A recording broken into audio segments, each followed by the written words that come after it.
오늘 본문이 포함된 이 레위기 4장은요, 자신의 죄를 속하기 위한 제사, 이 속죄제, 그 중에서도 특별히 자기도 모르게 지은 죄에 대한 속죄제를 다루고 있습니다. 오늘 본문 직전의 말씀을 한번 살펴보면 공동체의 이 정결함을 위해서 제사장과 이스라엘 온 회중의 속죄제에 대해서 설명을 하고 있습니다. 뒤이어서 이제 오늘 본문에서는 개개인의 정결함을 위해 공동체의 리더인 족장과 공동체의 구성원인 평민의 속죄제에 대해서 설명하는 것입니다. 먼저 본문의 내용을 전체적으로 한번 정리해 보면 다음과 같은데요. 족장과 평민의 속죄제는 크게 4단계로 진행됩니다. 속죄제를 드리는 당사자가 여호와 앞에 번제물을 잡는 곳으로 제물을 드릴 동물을 가져와서 안수를 한 후에 그 제물을 잡습니다. 족장의 경우에는 흠없는 수염소를 제물로 드려야 하고, 평민의 경우에는 흠없는 암염소 혹은 흠없는 암양을 제물로 드려야 합니다. 그 다음 단계로 제사장들은 속죄제를 드리는 당사자가 안수하고 잡은 동물의 피를 손가락에 찍어 번제단 뿔들에 바릅니다. 세 번째 단계는 제물로 드려진 동물의 남은 모든 피를 번제단 밑에 쏟는 겁니다. 그리고 마지막으로는 동물의 모든 기름을 떼어내어 제단 위에 불사르는 겁니다. 이 모든 과정이 끝나면 속죄제를 드린 당사자가 부지 중에 자신도 모르는 채 저지른 죄가 사함을 받게 되고 그 사람이 정결하게 되는 겁니다. 여기까지가 오늘 본문의 내용인데요. 장로 형제 자매 여러분, 오늘 본문에서 우리가 주목해야 하는 건 2가지입니다. 앞서 살펴봤듯이 개개인의 속죄제에 대해서 다루고 있는 오늘 본문 바로 직전에 이스라엘 전체의 죄에 대한 속죄제를 다뤘습니다. 하나님께서는 공동체의 속죄제, 다시 말해서 공동체의 죄에 대한 회개를 가르치신 후에 곧바로 개인의 속죄제, 개개인의 죄에 대한 회개 또한 요청하고 계신다라는 겁니다. 이게 어떤 의미일까요? 공동체의 회개와 개개인의 회개 둘 다 중요하다라는 겁니다. 여러분, 우리 신앙은 나만 잘하면 되는 신앙이 아닙니다. 또는 이와 동시에 공동체에 묻혀가는 신앙이 되어서도 안 됩니다. 13절과 14절을 보면요, 만일 이스라엘 온 회중이 여호와의 계명 중 하나라도 부지 중에 범하여 허물이 있으나 스스로 깨닫지 못하다가 그 범한 죄를 깨달으면 회중은 수송아지를 속죄제로 드릴지니. 하나님께서는 믿음의 공동체가 공동체적으로 범한 죄가 있다면, 다시 말해서 공동체적으로 결정하고 행동한 것에 있어서 하나님 앞에 범한 죄가 있다면, 잘못했다면, 또 그것을 깨닫게 되면 공동체에 회개가 있어야 된다라고 가르칩니다. 그리고 그 요청 직후에는 개개인의 회개 또한 요청하고 계시죠. 공동체의 회개와는 별개로 공동체의 구성원들의 개개인의 회개 또한 중요하다라는 겁니다. 그리고 이러한 가르침은 오늘날 우리에게도 동일하게 적용되는 것이죠. 사랑하는 창공 모든 형제 자매 여러분, 우리는 어떻습니까? 우리가 속한 창공, 이 공동체는 하나님 앞에 정결한 모습으로, 거룩한 모습으로 잘 서 있는 것 같나요? 목사인 저와 행정 리더들이 알아서 잘할 것 같습니까? 물론 잘하겠죠. 그런데 맡겨두고 아무 생각 없이 있어서는 안 된다라는 겁니다. 우리의 신앙은 나만 잘하면 되는 신앙이 아니다라는 거예요. 하나님께서는 성도인 우리를 교회 공동체로 불러주셨고, 우리가 이룬 공동체가 하나님 앞에서 거룩한 공동체가 될 것을 요청하고 계셔요. 그렇게 우리는 무엇보다 먼저 우리 공동체가, 우리 창공이 하나님 앞에서 거룩한 모습을 잃지 않았는지, 우리 구성원들 모두가 날마다 말씀으로 우리를 돌아봐야 된다는 거예요. 우리 창공이 하나님 앞에 기쁨이 되고 있는지, 우리 창공이 하나님이 보시기에 미소가 지어지는 그런 공동체인지를 점검해 봐야 된다는 겁니다. 그리고 또 다른 한편에서는 공동체를 이루고 있는 우리 개개인의 신앙 상태도 긴장감을 가지고 점검해야 합니다. 공동체의 신앙이 나의 신앙이 아니지요. 그렇기 때문에 공동체에 묻혀 신앙생활을 해서는 안 된다라는 겁니다. 앞서 말씀드린 것 같이 우리 창공 공동체의 영적 상태를 점검하며 동시에 나 자신의 영적 상태도 점검해야 해요. 특히 각자의 영적 상태를 점검하는 것에 오늘 본문에서 주목해야 하는 2번째 가르침이 담겨 있습니다. 회개에는 중요한 전제 조건이 있죠. 그건 바로 죄를 깨닫는 겁니다. 누군가는 당연히 죄를 깨달았으니까 회개하는 건데 당연한 얘기를 왜 하냐라고 생각하실지도 모르겠습니다. 그런데 여러분, 만약 누군가가 자신의 죄를 깨달았다라고 말하면서 회개의 자리로 나아가지 않는다면 그것은 죄를 깨달은 게 아니라 자신의 행동, 생각을 인지하는 것에 지나지 않습니다. 23절과 24절을 보면요, 그가 범한 죄를 누가 그에게 깨우쳐주면 그는 흠없는 수점소를 예물로 가져다가 그 수점소의 머리에 안수하고 여호와 앞 번제물을 잡는 곳에서 잡을지니 이는 속죄죄라. 그가 범한 죄를 누가 그에게 깨우쳐주면이라는 표현이 오해의 소지가 있는데, 이것은 제3자가 나의 죄를 지적한다는 게 아니라 원어의 의미를 조금 더 살려본다면 죄를 깨달으면입니다.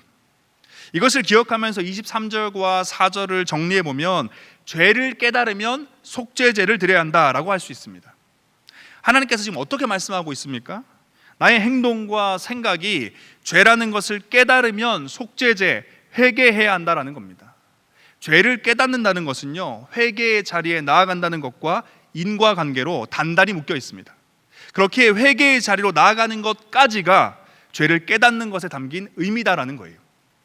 한 신학자는 오늘 본문 속 회개의 이유가 되는 이 부지 중에 범한 죄, 의도하지 않고 저지르는 그 죄에 대해서 이렇게 설명을 하더라고요. 성도들은 뜻하지 않게 또는 알지 못하고 범한 죄에 대해 거의 죄책을 느끼지 않는다. 그러기에 사람들은 자신의 죄에 대해 변명하며 무지에서 비롯된 습관적인 버릇을 주저하지 않고 행한다. 주저하지 않고 행한다. 여러분, 실제 우리의 삶을 돌아보면요, 신학자의 이 설명이 틀리지 않았다는 걸 잘 알고 있습니다. 그리고 당연하게도 이러한 죄들은 죄라고 깨달아지지도 않고 또 그래서 회개하지도 않습니다. 그렇다면 하나님께서는 오늘 본문을 통해 무엇을 요청하시겠습니까? 당연히 회개할 것을, 부지 중에 저지르는, 서슴없이 저지르는 그 죄를 회개하라고 우리에게 요청하고 계십니다. 그럼 우리는 무엇을 해야 할까요? 회개를 하기 위해 필요한 건 당연하게도 죄를 깨닫는 겁니다. 조금 더 구체적으로 말해본다면 죄를 죄로 깨닫는 겁니다. 하지만 이것은 스스로 가능한 일이 아니에요. 깨닫게 해 주셔야 합니다. 오늘 본문에도 적혀 있잖아요.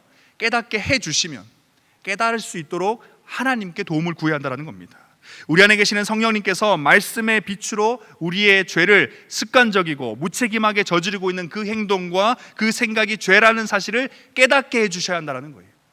그래서 여러분들이 말씀을 읽으시고 기도하며 특히나 예배 자리에 나오실 때 가장 먼저 핵심적으로 해야 될 기도가 바로 이거다라는 거예요. 하나님, 오늘 예배를 통해 찬양과 기도, 말씀을 통해서 나의 부지 중에 저지른 죄, 나도 죄가 죄인지 모르는 그 죄가 있다면 깨닫게 해 주십시오. 이 기도가 우리 가운데 있어야 한다는 겁니다. 장로 형제 자매 여러분, 하나님께서 공동체가 회개를 통해서 정결함을 회복할 것을 요청하시고 동시에 개개인도 성령님의 도우심으로 죄를 깨달아 회개하고 정결함을 회복할 것을 요청하는 건 그분이 궁극적으로 완성시키고 싶은 그 무언가가 있기 때문입니다. 물론 회개 그 자체도 하나님께 중요한 것이죠. 그분의 거룩을 닮아가야 하니까요. 하지만 공동체의 거룩과 동시에 개개인의 거룩, 정결함, 회개를 요청하신 것은 하나님이 그 다음 단계 최종적으로 원하시는 그 무언가가 있다라는 겁니다. 우리나라에는 여러분 여러 해변들이 있는데요. 일반적으로 아는 모래사장으로 된 해변도 있고 또 어떤 곳은 처음부터 갯벌로만 된 해변도 있습니다. 그런데 여러 종류의 해변들 중에서도 이 둥근 자갈로만 이루어진 해변도 있는데 그 둥근 자갈을 몽돌이다라고 합니다. 근데 이 둥근 자갈이 있는 해변을 이제 몽돌 해변이다, 오늘 설교의 제목인데 몽돌 해변이다라고 부릅니다. 여러분, 이 몽돌 해변을 가보신 적이 있으실 텐데 가보면 누군가 일부러 이 둥근 자갈들만 모아서 해변을 만든 것 같아요. 어린 시절에 저는 그곳에 가서 정말 누가 일부러 예쁘게 만들려고 예쁘고 동그란 돌들만 모아서 해변을 만든 줄 알았습니다. 하지만 실제로 그렇지 않죠. 이 몽돌 해변의 매력이다라고 하면 단연 이 조각가가 일부러 만든 것만 같은 이 아름다운 예쁜 둥근 돌들이 있는 것이고 또 뿐만 아니라 파도가 칠 때마다 이 둥근 자갈들이 서로 부딪히며 나는 그 시원한 소리 또한 이 몽돌 해변의 매력 중에 하나입니다. 몽돌 해변의 이 자갈들이 약속이나 한 듯 모두 둥글둥글한 것은 처음부터 그곳에 몽돌들만 있었던 것이 아닙니다. 해변 주변의 암석들이 파도나 바람에 의해서 침식되고 쪼개지면서 뾰족한 모난돌들이 만들어지는데 오랜 시간 동안 파도에 의해서 이 모난돌들이 서로가 찌르고 깎으면서 부딪히면서 이 모난 부분들이 점점 더 다듬어져 가고 마침내는 둥글둥글한 자갈이 되어서 우리가 아는 이 둥근 자갈의 몽돌 해변이 되는 겁니다. 근데 여러분, 하나님께서 이 공동체의 회개와 더불어 오늘 본문을 통해 우리에게 요청하시는 이 개개인의 회개가 몽돌 해변이 만들어지는 과정을 닮아 있어요. 사실 우리는 모난 돌과도 같은 존재입니다. 만지면 피가 날 것처럼 날카롭고 뾰족하죠.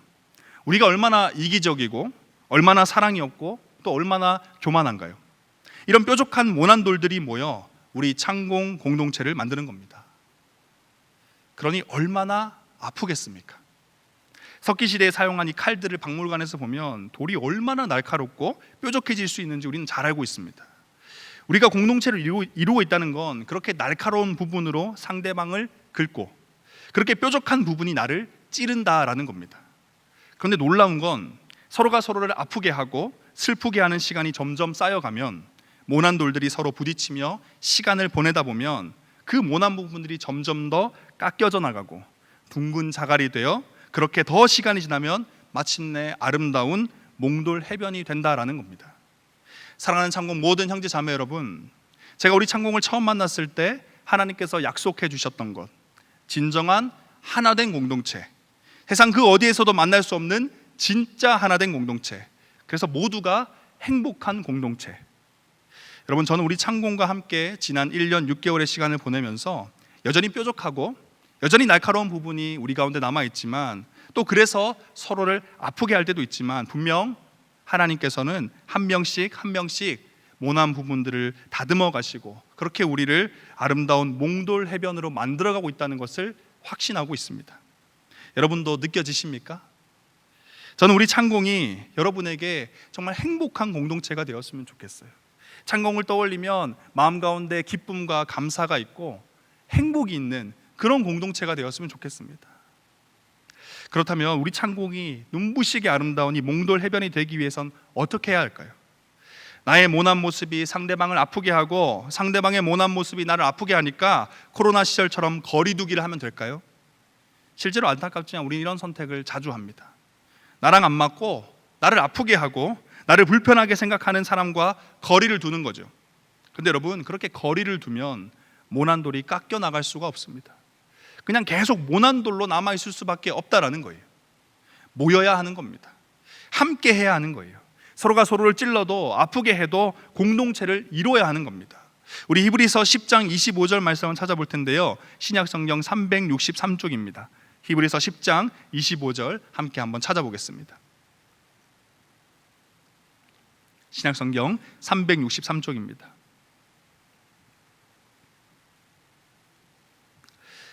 읽겠습니다. 히브리서 10장 25절, 모이기를 패하는 어떤 사람의 습관과 같이 하지 말고 오직 권하여 그날이 가까움을 볼수록 더욱 그리하자. 제가 하나님 앞에 우리 창공을 두고 고민하고 있는 많은 것들 중에 하나는 어떻게 하면 우리 창공이 이 주일 예배 시간과 뒤이어지는 목장 모임 시간뿐만 아니라 더 많이 함께 할 수 있을까, 바로 이겁니다.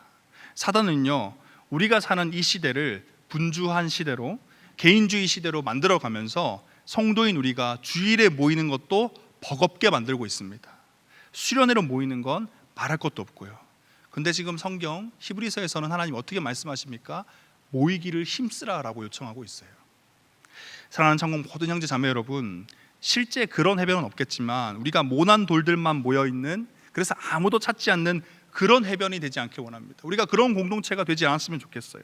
파도 소리마저 아름다운 이 몽돌 해변과 같은 진정한 하나된 공동체를 이루려면, 그래서 하나님이 예비하신 진짜 행복을 만나려면 가장 먼저 필요한 건 모이기를 힘쓰는 겁니다.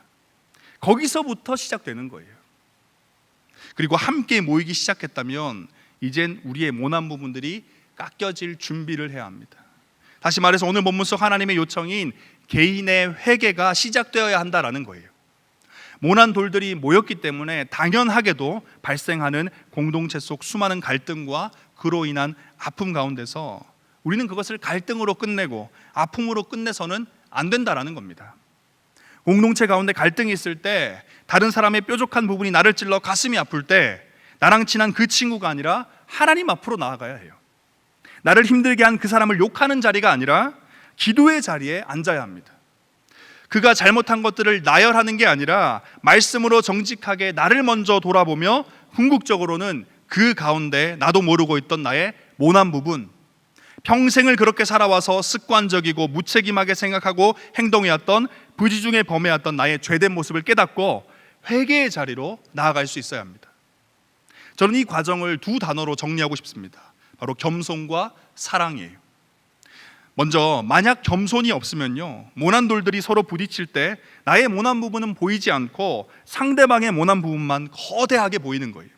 그래서 예수님께서 이렇게 말씀하시죠. 마태복음 7장 3절인데요, 어찌하여 형제의 눈 속에 있는 티는 보고 내 눈 속에 있는 들보는 깨닫지 못하느냐. 겸손이 없다면 모난 돌은 결코 둥근 돌이 될 수 없습니다. 겸손한 마음으로 성령 하나님께 구해야 하는 거예요. 성령의 말씀의 빛으로 나의 죄를, 습관적이고 무책임하게 저지르고 있는 그 행동, 그 생각이 죄라는 사실을 깨닫게 해주시길 원합니다. 그래서 겸손한 마음으로 다른 지체의 눈 속에 있는 티를 보며 정죄하기 이전에 제 눈 속에 있는 들보를 제거하는, 회개하는 제가 되길 원한다고 하나님께 기도할 수 있어야 돼요. 빌립보서 2장 3절 5절인데요, 우리 한번 찾아보겠습니다. 신약성경 319쪽입니다. 빌립보서 2장 3절 5절 말씀, 신약성경 319쪽입니다.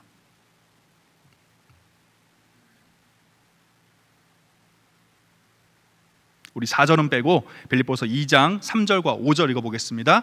아무 일에든지 다툼이나 허영으로 하지 말고 오직 겸손한 마음으로 각각 자기보다 남을 낮게 여기고 너희 안에 이 마음을 품으라. 곧 그리스도 예수의 마음이니.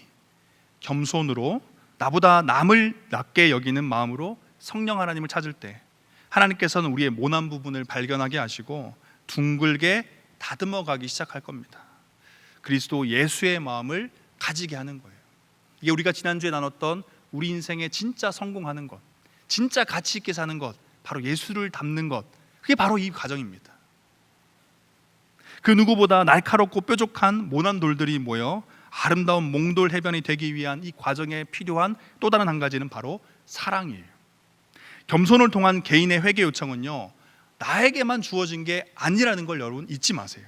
다시 말해서 나도, 그리고 우리 공동체의 다른 지체들에게도 하나님께서는 동일하게 요청하고 계십니다. 하지만 중요한 건 각자마다 모난 부분이 둥글게 다듬어지는 과정이 다르고 방식이 다르고 소요 시간이 다르다라는 겁니다.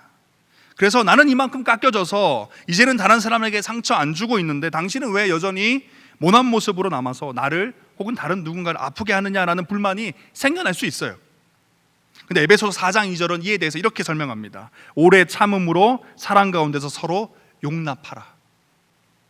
결코 변하지 않을 것 같은 나를 변화시키는 그 하나님께서 그 형제, 그 자매도 변화시키고 계심을 믿는다면 오래 참음으로 우리는 용납할 수 있어야 돼요. 그 중심에 무엇이 있겠습니까? 사랑이 있어야 된다는 거예요. 나를 향해 오래 참으심으로 용납해 주셨던 하나님의 사랑을 담고 품어서 그 사랑으로 함께 둥근 돌로 다듬어져 가고 있는 그 형제, 그 자매를 대할 수 있어야 한다는 겁니다. 그렇다면 여러분, 우리 창공이 이 아름다운 몽돌 해변이 되기 위해 필요한 이 사랑, 그 사랑을 나타내기 위한 가장 좋은 방법이 무엇일까요?